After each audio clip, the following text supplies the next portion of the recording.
Met. I'm the president for the Rotary Club of Harrisburg, and I invite you to join us for a traditional luncheon meeting, service on a Monday, or Rotary alternate meeting. Everyone's invited, and that means you. Check out our website or Facebook page for more information. May I introduce to you Connie Doebele.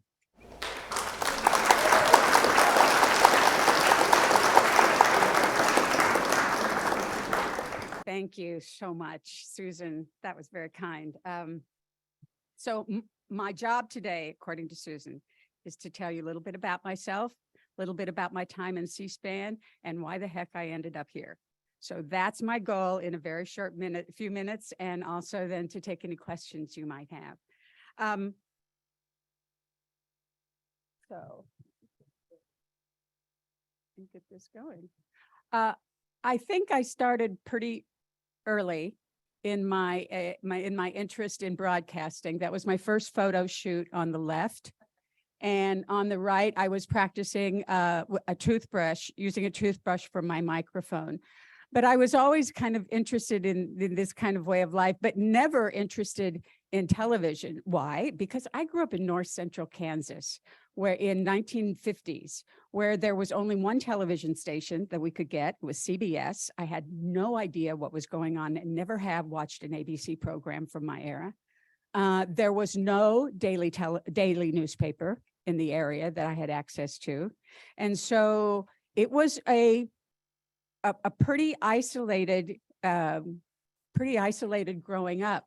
Now, these two people, aren't they cute? My father was a member of the Greatest Generation, and that's he and my mom before he left for World War II. He came back from World War II, and they had kids. They had 8 kids. 6 of us were living, and here we are, nice little Catholic family with our scapulas and the whole 9 yards. I always bring this picture just because the socks are so great, aren't they? I mean, from that era, weren't those socks great? Anyway, so we all grew up, and but this is really what we were like. We were a farm family. My father raised wheat and corn and fat cattle, and we had a farm, and that's it. I was the youngest by far, so it was, many of them had left by the time I was getting older. I sometimes think back about who got me interested in politics, because that's basically, if you don't know what C-SPAN is, that we cover politics. And this is the person who did it. It was my mother. When we moved into town from the farm, when I was 16 years old, my mother was asked to run for mayor of our town of 900 people. My mother had always raised the kids. She had been a school teacher before that, and she said yes. And after 7 years, she said, that's enough. It's time for you to find somebody else. And 2 days before the election, her friends got together and said, would you run on a write-in? And she said yes, because she knew she wouldn't win. Guess what? She won. She won by hundreds of votes.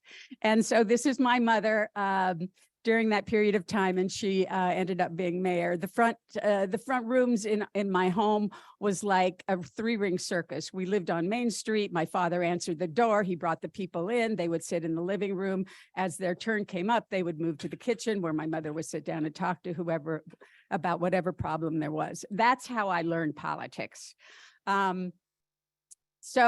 After graduating from high school, I went out to Washington to work for a member of Congress. Very interesting experience. If you ever have anybody you know who can intern out there, it's very valuable.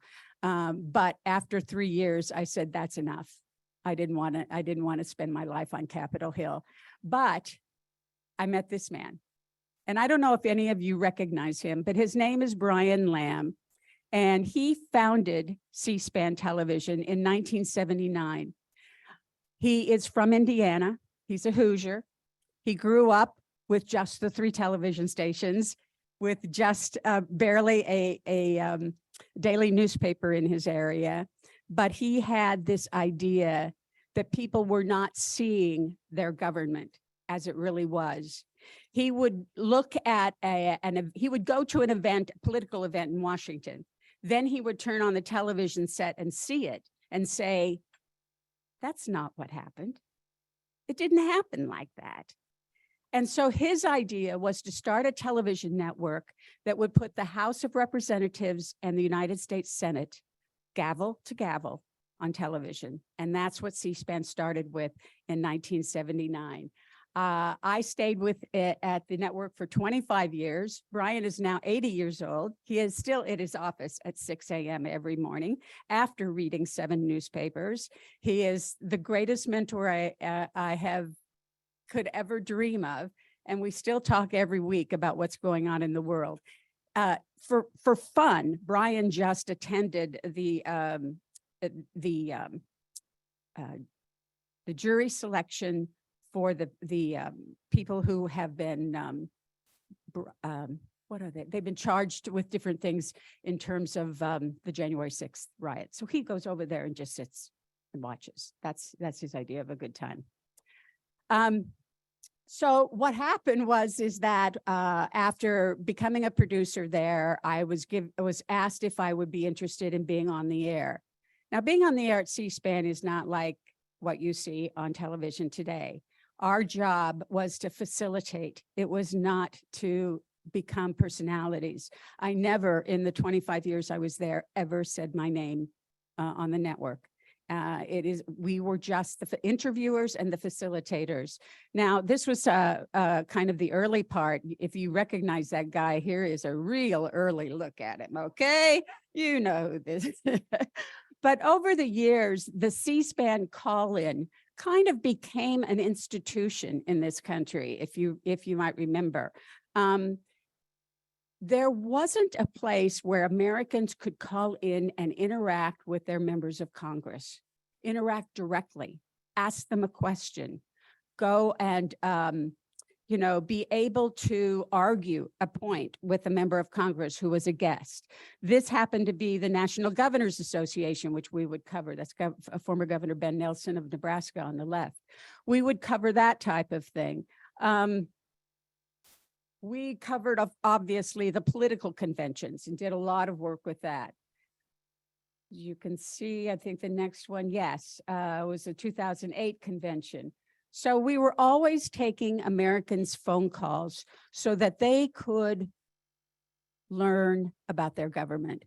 The one time in which it came home to me, the importance of all of this, I was watching Brian Lamb interview Mr. Sulzberger, the head of the New York Times. And a call came in from Beatrice, Nebraska, which was like 20 miles from my home in Kansas. And the man asked the head of the New York Times a question. And I said, that's it. That's the power. To be able to anybody in the Midwest or anywhere, I could just imagine this guy sitting at his kitchen table with a cup of coffee saying, well, Mr. Sulzberger, what do you, I'm going, yes, that is power. That is a way in which people get to ensure that they can be heard and also get information. So that's what I did for many years. Now, this is very sad, but I had to show this to you because when you have been on television over a period of many years, it's just the way it is, okay?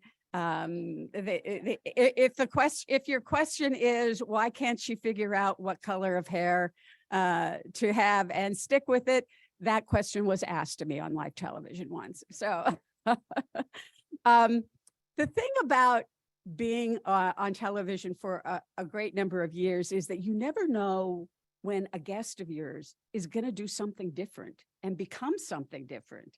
This is a great example. This is Congressman Al Gore of Tennessee. Who would have known, at that point in time that he was going to go on to be a vice president? This gentleman, Clarence Thomas, was the head of the Equal Employment Opportunity Commission, the EEOC, when I interviewed him. Years later, he would go on to the Supreme Court. And this is probably one of my most interesting ones. I was 31 years old when I got to interview Ruth Bader Ginsburg. And I asked her about being a woman as a judge. I didn't think specifically about becoming a judge because, frankly, I didn't think it was possible. Why? At the time I started to teach, you could count on one hand the number of women holding jobs at the professorial level in law schools. There were then no women at the Court of Appeals level, no women at all. Then Shirley Hufstetler was appointed in the 60s, and she was one, and she remained one until President Carter. What do you think changed in our society or in the judiciary to make it possible for a woman to become a judge in the U.S. Court of Appeals? It wasn't just our society. It was something that started to happen in the 60s all over the world, some places faster than others. It was the notion that women should become fully participating members in society, full citizens, and at the same time, men should become more involved with their families, and that it would be healthier for people if children had two parents, not just one, and that we would take best advantage of all of our talent if we included women among our doctors, lawyers, even Indian chiefs. Could you hear that in the back? You could? You could not? You could. Okay, great. Just wanted to make sure. So Ruth Bader Ginsburg, 7 years later, is appointed by, of course, President Clinton to be on the Supreme Court and was there, but for many, many years until her death. So some people ask me, who is the most famous person you met while you were doing C-SPAN interviews? Now, I know this is a really awful picture, but it is not doctored. That is Cher.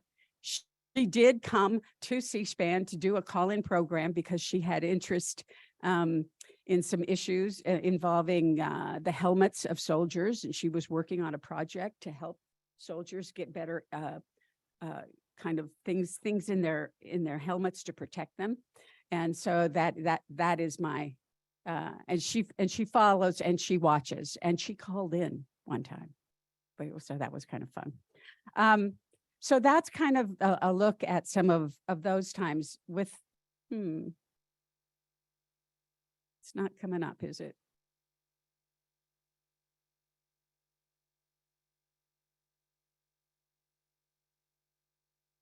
I wonder why that's not there. Okay, so I got to do the international programming for a while on C-SPAN. It was wonderful. Here, we got to do an interview with, that was Margaret Thatcher. I don't know why I had to do that. An interview with Margaret Thatcher during her time as Prime Minister. But the most wonderful thing was in 1990 to go to Germany the month after the reunification. And I don't know how many of you remember that period of time, but it was important. But C-SPAN was doing it differently. We weren't covering the news. We're not a news network. We're a public affairs network. So we were coming back from East Germany one day in our car, and we looked over and we saw that parts of the wall a long way from Berlin were just beginning to be taken down. And so we stopped and we found a soldier who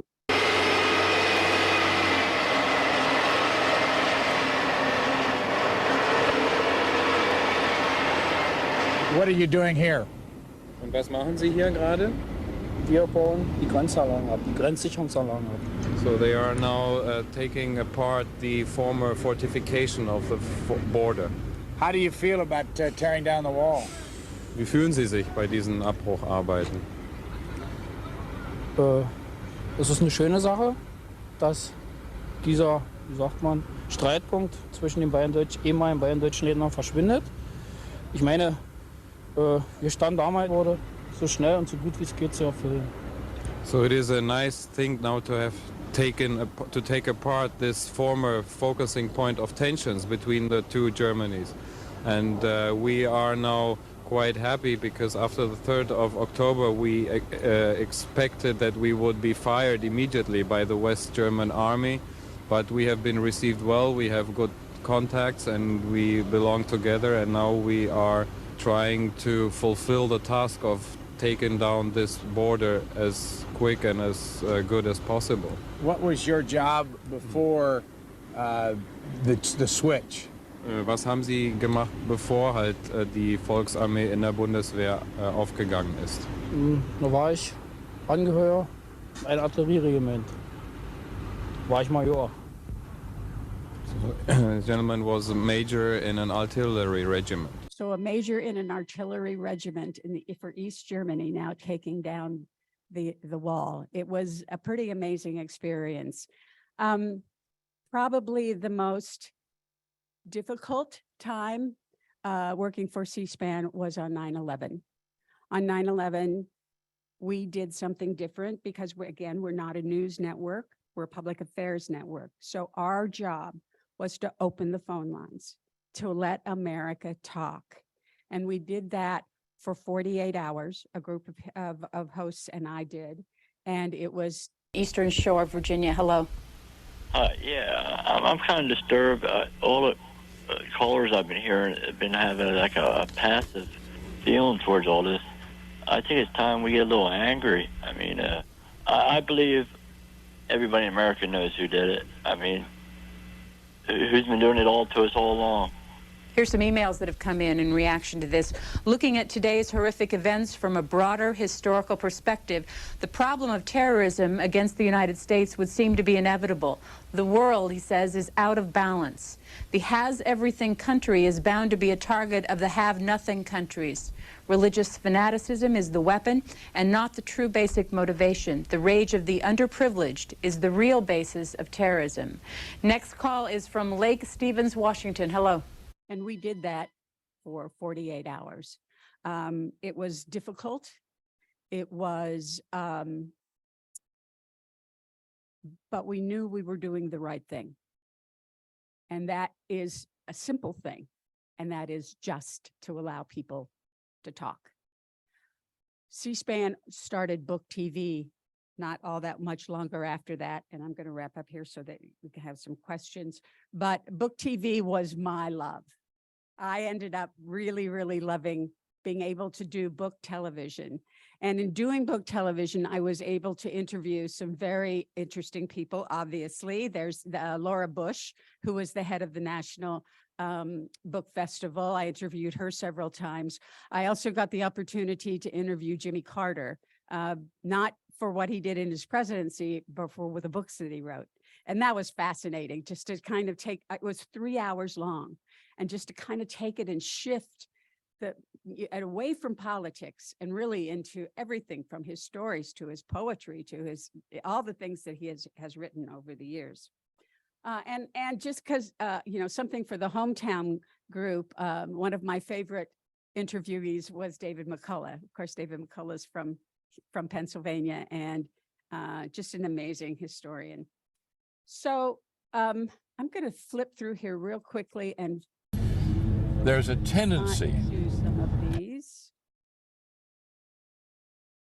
My favorite part of the Library of Congress. Oops, there we go. So I left C-SPAN in 2011 and I started a business called Your Life Story Videos.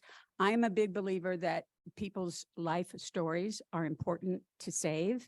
And I took what I knew about interviewing politicians and authors, and I turned it to a company that where I interviewed people and on video, and then gave that video to the family. It started as a volunteer work for hospice, and it grew into a business. In fact, here's Helen Yoho. She's one of my favorites. You might have to pump the audio in. So what was it like to be an airline stewardess? It was fun.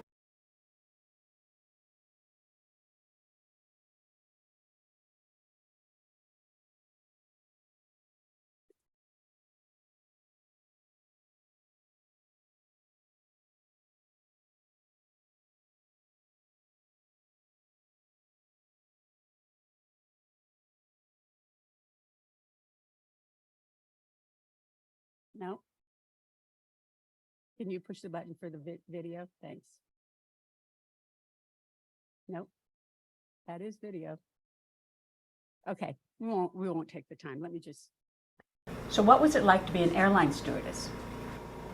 It was fun because I worked for a charter line. This was after World War II. And these about 4 guys got together and bought an airplane. And then they bought another one, so they had 2. And I applied for the job, and they said, "Do you speak Spanish?" And I said, "Sí," and I got the job. Selling where I live. Are you telling me that you don't speak any more Spanish than C? I learned a little bit after that, but I was smart enough we were flying Puerto Ricans mostly to Miami and then to New York. And I'd always find someone who could speak English, translate for me. So the pilots knew, they just laughed. So I expanded that into a business, and I've done about 15 life stories, which usually end up to be 2 to 3 hours long. I take all the family pictures, I put it into it, make it a kind of a mini documentary, and that was my business for some time. But I really, really love doing it as a volunteer for hospice. So why did I come to Harrisburg? Let me just get through. What? Well, there's a group of reasons, and I'm just going to run through them and then take your questions. First of all, it was geography. Get me out of the Midwest and get me back to the East Coast. Sorry, that's just what it is. I know I grew up in Kansas, but I'm an East Coast girl, so I wanted to make sure I could get back. Secondly, I love state capitals, and I love state capitals. So I love both the building and the cities that are state capitals. I find them more vibrant than other cities. And I know that you have one of the most beautiful state capitals in the country, but I don't know if you know that you have the most beautiful state capital in the country. And I've been to a lot of them. I love going there. The Susquehanna River. I love living in cities where there's a river running through it. And when I saw the Susquehanna and how I could walk all over the place, I said, this is for me. So Amtrak. I studied what you have in Amtrak here, and I realized, and I've done it several times now, I can get up and be on a 7:30 Amtrak train, make it to New York City by noon, have a nice lunch, go to a 2 o'clock matinee, hit a 5 p.m. Train back, and be in bed by 10. Now, where else in this country can you do that and not live in New York City, which I have no interest in doing? But that the Amtrak was important to me. Bookstores. Of course, I love books, and so I'm crazy about bookstores. You have one of the best bookstores, independent bookstores in the country here. You have many bookstores here, but Midtown Scholar has been nominated by Publishers Weekly, was one of the 5 best bookstores, independent bookstores in the country. They're making the announcement a week from today, so we'll know next Monday whether they won or not. But whether they won or not, it is an amazing bookstore, and I'm gratified that they have asked me to come in and start interviewing some of their authors, because I get to do a little bit of that too. By the way, if you're not doing anything next week, I'm interviewing Jeff Shara, the historian at Midtown Scholar. The historical housing. I love living in historical houses. That's mine. I live in that behind an apartment on 2nd Street, and that's important. So the arts. Last week, I went to the Philharmonic for the first time, and I was blown away by the quality. Now, I have to tell you, my interests are pretty eclectic. I was also at the Glenn Miller Orchestra, and I also go to Gretna, and just all kinds of different things, home concerts that Susan and I both went to. So I think that you have more here than you know. And finally, this is a little bit personal for me, but I felt that I wanted to tell you this. I have been in recovery for most of my life. I am 36 years. I have successfully been in a 12-step program, and you have here an amazing recovery community. The people here have welcomed me and it's just been wonderful. So I wouldn't be telling you my whole story if I didn't tell you that. So that's it for me. If anybody has any questions, I'd be glad to answer them. I'm sorry I didn't use enough time. As district governor, I have the flexibility to create awards of my choosing. And so one of the strategic priorities of Rotary in our district has been expanding our reach. So what better way to do it than through public image and communications? There were several clubs that were really outstanding this past year with their efforts at using various social media platforms and really elevating their game to get the word out about Rotary. And the Rotary Club of Harrisburg was one of them, with Sean Eng doing a lead in that effort. So I want to bring Sean up to the pit of despair.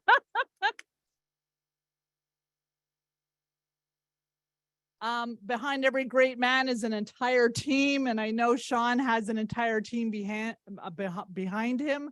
But it's quite incredible. I mean, what you see here is not the norm in Rotary clubs.